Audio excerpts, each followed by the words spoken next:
watu wa Mungu na Watanzania wote ambao mmeungana na watumishi wa Mungu kwa ajili ya ufalme wa Mungu na kwa ajili ya taifa la Tanzania. Mungu awabariki sana. Nina ujumbe kwa ajili ya taifa la Tanzania na kwa ajili ya watu wa Mungu. Nitaanza kwanza na ushuhuda, lakini naomba nianze kwa maombi mafupi.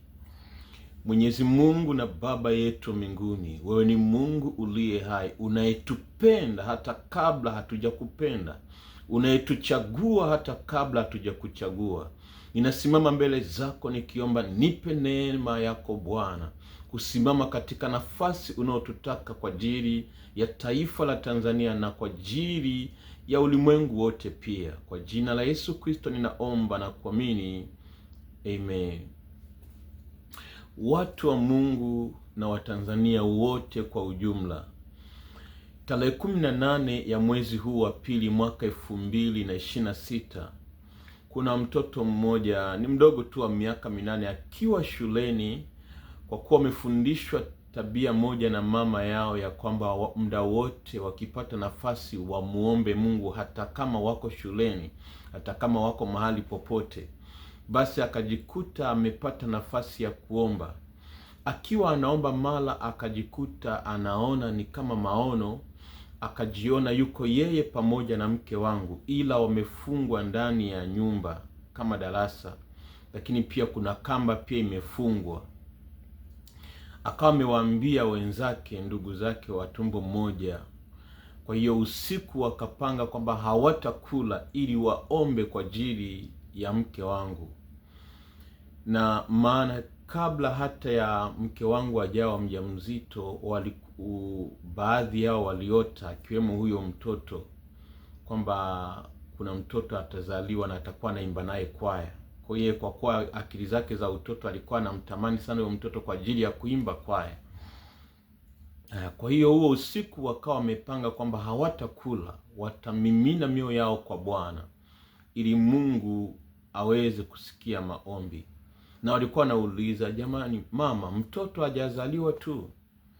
Haya, hiyo ni tarehe 18. Tarehe 19 ndo siku ambayo mke wangu alijifungua, na alijifungua kwa kuhangaika sana, maana tangu mwanzo alikuwa ameambiwa kwamba atajifungua kwa operation. Tarehe 12 mwezi wa pili 2026 aliambiwa hivyo, lakini nikamwambia kwamba tunaamini kile ambacho Mungu alionyesha, kwamba pamoja na kutakuwa na kuhangaika, lakini bado utajifungua bila operation. Sasa naomba kufupisha ushuhuda huo, lakini nirejee kwamba kama kabla hata kuzaliwa mtoto, Mungu alikuonyesha kwamba kuna mtoto atazaliwa, Mungu atatubariki kwenye malango yetu na kuondoa jina la utasa kwenye ndoa yetu.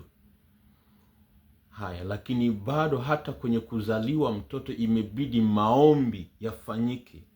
Yaani Mungu amemtumia huyo mtoto kufunua maono ili maombi yafanyike.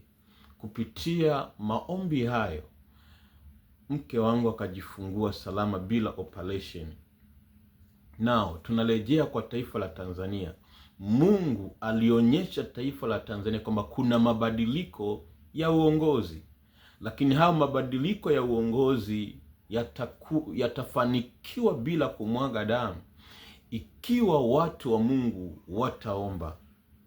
Then leo watumishi wa Mungu ambao tunasisitiza maombi ya kitaifa tumekuwa kama kasuku, yaani hatuna sauti ya kusikilizwa. Unajifunza nini kwa habari ya kanisa la leo? Unajifunza nini kwa watu ambao wanadhani wanamjua Mungu, wanadhani ni watumishi wa Mungu, lakini kuna namna ambapo kuna sauti ya Mungu inamisi kwenye maisha yao? Maanake iko shida kama taifa, kama kanisa la Mungu, ambalo tunahitaji kujua ni wapi tulipoanguka, ni wapi tulipomwacha Mungu. Haya, sijajua kama mmesikia maombi aliyokuwa nayaomba Askofu Gwajima kwa habari ya kufa kwa wale ambao wanapinga kila alichoitiwa na Mungu juu ya taifa la Tanzania. Nadhani mmeona pia komenti za watu ambao wameyawaza hayo maombi wakiyapima na Biblia. Mimi imeendelea kunikumbusha zile ndoto ambazo niliota kwa ajili ya Askofu Gwajima, na sikutaka niendelee kuongelea sana juu ya Askofu Gwajima, lakini kuna mambo ambayo tunatakiwa pia kujikumbusha kupitia watu wengine, ya kwamba Mungu hata kama anakutumia kwa kiwango gani, lazima Biblia iwe reference yako, lakini pia lazima Mungu ndiye ainuliwe zaidi. Yaani lolote ulifanyalo limtukuze Mungu kwa tabia yake. Yaani sisi huwa tunamwakilisha Mungu, sisi ni barua ya Mungu.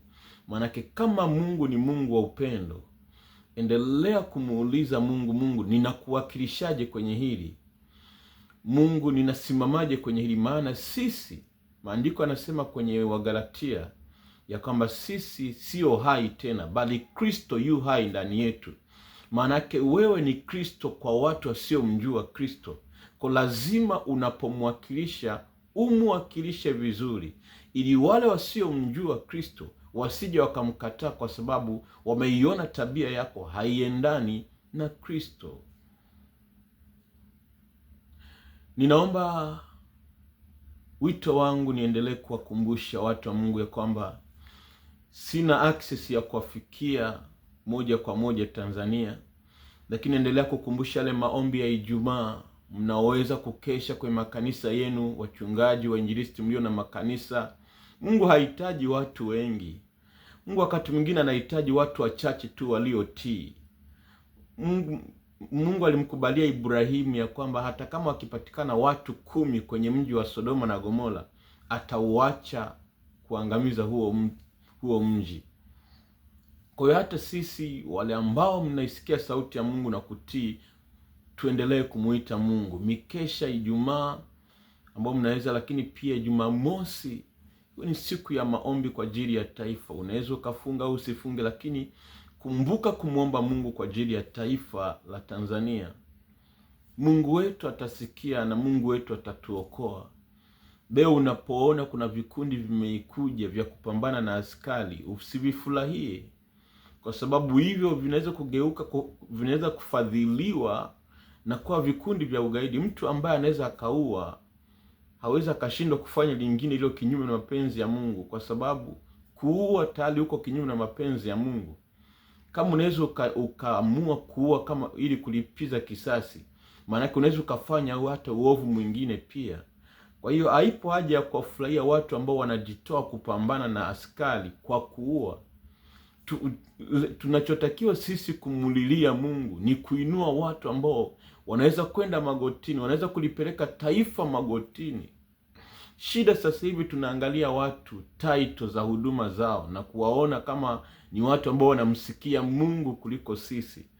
Lakini mtu yeyote ambaye anamsikia Mungu tofauti na neno linavyomwelekeza, huyo mtu hamsikii Mungu, anajisikia yeye kwa sababu ya kujiamini kwake na kokote kule.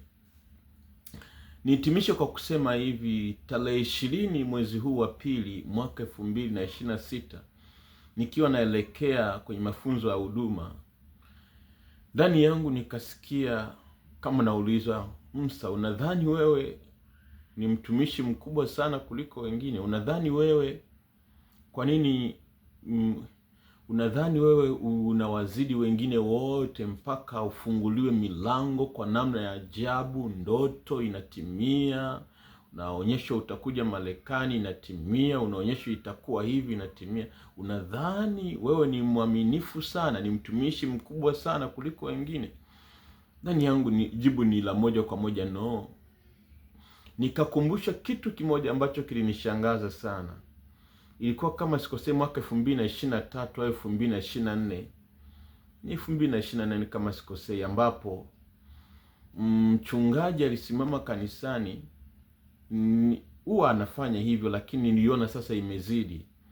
Yaani tuko ibadani, kanisani hatuna mambo ya siasa, maana watu na mitazamo tofauti, lakini kila dakika 2 mama.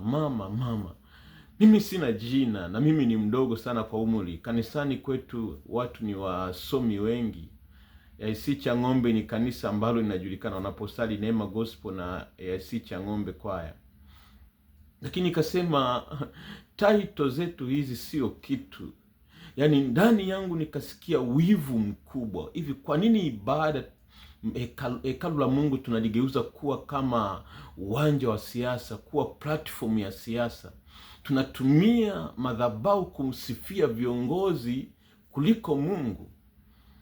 Basi kwa kuwa sina nafasi hata ya kuhubiri kanisani hapo Chang'ombe, lakini hasira ya Mungu ikawaka ndani yangu. Wakati huo bado nilikuwa kwenye group la kanisa la wababa, sivyo walishanitoa. Nikawaambia haiwezekani. Rais ana jina lake na title yake ni rais. Sasa haya mambo ya mama tunafikisha mpaka kanisani. Kwani wote wamekuwa mashabiki wa chama kimoja? Kwani kanisani kuna vyama vya siasa? Kwa nini usimuite kwa cheo chake? Rais Samia inatosha. Lakini pia kuna ulazima gani? Kama hakuna ulazima wa kumtaja rais madhabahuni, hekaluni, achana navyo. Taje ukiwa huko kwenye platform zingine. Kwa nini tunaitumia madhabahu ya Mungu kisiasa? Tunainua wanasiasa kuliko Mungu. Ndiyo maana hatumuoni Mungu. Hatumuoni Mungu siku hizi kanisani. Hatuoni uwepo wa Mungu kwa sababu uwepo wa wanasiasa unatawala kuliko uwepo wa Mungu. Unategemeaje hapo uwepo wa Mungu dhihirike kwa wagonjwa wapone, wenye mapepo watolewe? Ibada zimekuwa kama harusi, hazina impact yoyote. Kwa hiyo kwa level yangu mimi na udogo wangu huu, na kumkosoa mchungaji ilikuwa ni jambo ambalo sio la kimaadili. Lakini mimi ndani yangu ilikuwa ni ile hasira ya Roho Mtakatifu. Kwa nilipokumbusha hiyo juzi ya kwamba moja ya kitendo ambacho kilimgusa Mungu, na hata Mungu akaanza kufungua neema ya ajabu, ndoto ambazo zinakuwa na uhalisia. Yaani ikawa ni sasa sio ndoto, bali ni Mungu anakupa taarifa ya kile anachopanga kufanya. Kumbe ni kitu kidogo ambacho nilikifanya kwa ajili ya Mungu, ila kwa wanadamu kilikuwa kinaudhi. Kwa wanadamu ilikuwa ni kumkosea mchungaji heshima. Lakini kumbe kitu kimoja cha kujifunza kwamba duniani, wa kwanza kama humheshimu Mungu, basi hata huyo mchungaji wako unayehisi unamheshimu, humheshimu. Kwa sababu wa kwanza ni Mungu. Heshima ya wachungaji itoke kwa Mungu, itokane na Mungu. Kama unaweza ukamvunjia Mungu heshima yake kwa kumtunzia mchungaji heshima yake, wewe bado haujajua nani unayemwabudu. Wewe bado unamwabudu mtu kuliko Mungu. Mwisho nihitimishe sasa andiko la Yakobo sura ya 4 mstari wa 4 inatuambia ya kwamba, naomba nisome. Enyi wazinzi, hamjui ya kwamba kuwa rafiki wa dunia ni kuwa adui wa Mungu? Basi kila atakayekuwa rafiki wa dunia hujifanya kuwa adui wa Mungu. Unaona? Maandiko yanatuambia ukianza kutafuta kuwa rafiki wa dunia, kuwa rafiki wa watu wa duniani ambao wana mlengo tu wa kidunia, hawana mlengo wa Mungu, ukawa rafiki wao kuliko ulivyo rafiki wa Mungu, tayari urafiki wako na Mungu unakufa. Unaanza kuwa adui wa Mungu na kuwa rafiki wa dunia. Kwa kuna watumishi wengi leo wamepoteza utumishi wao kwa sababu pale ambapo walitakiwa kusimama na Mungu, haijalishi itawagharimu kiasi gani, walikwepa, wakamuonea haya Mungu kuliko wanadamu. Na maandiko yanasemaje? Ukimuonea haya Kristo mbele ya watu, atakuonea haya pia mbele za Mungu. Kwa watumishi ambao mna huduma kubwa za majina, hakikisheni ya kwamba majina yenu, huduma zenu, umaarufu wenu hauwazuii kusimamia cha Mungu. Heshima ulio nayo inatokana na Mungu. Kwa hiyo kubali kupoteza heshima yako ili kumtunzia Mungu heshima yake. Amen. Bwana Yesu, hatuwezi kufanya chochote Bwana kibinadamu, lakini waweza kufanya Bwana tukinyenyekea chini ya mkono wako. Ninaomba simama na taifa la Tanzania Bwana. Ninaomba libaki mikononi mwako. Tunatubu, tumekutenda dhambi Bwana, na tumefanya yaliyo kinyume na mapenzi yako, lakini naomba neema yako Mungu ikasimame. Tupe nafasi nyingine kama taifa, turudi mbele zako Bwana, kutengeneza maisha yetu na wewe Bwana, ili taifa letu lionee huruma, lisiangukie mikononi mwa wahalifu, lisiangukie mikononi mwa shetani, bali ulitoe katikati ya mamlaka hii ambayo Bwana imetawala kwa sababu tuliacha nafasi yako Bwana. Naomba Mungu, kile ulichoonyesha kwa habari ya anguko la Rais Samia na utawala wake Bwana ukalitimize. Tunanyenyekea kwako na tukikuita wewe katika roho na kweli. Kwa jina pekee la Yesu Kristo ninaomba, amen. Usiache kuomba mtumishi wa Mungu, kwa kufunga na kuomba na kumlilia Mungu kwa ajili ya taifa la Tanzania, maana hiyo ndiyo ardhi ambayo amekupa Mungu uishi kwayo, wewe na uzao wako. Kwa hiyo tunamuomba Mungu, hata kama wewe una nafasi kubwa ambayo haiwezi kukutikisa, basi kumbuka hiyo nafasi yako haiwezi kuwa yamkini kwa watoto wako pia. Kumlilie Mungu hata kwa ajili ya watoto wako. Mungu akitukuzwa Tanzania itatukumbuka na itakaa pamoja nasi daima. Amen. Mungu akitukuzwa Tanzania itakuwa salama kwa ajili yako na uzao wako, kwa ajili yako na kwa ajili yangu na uzao wetu. Amen.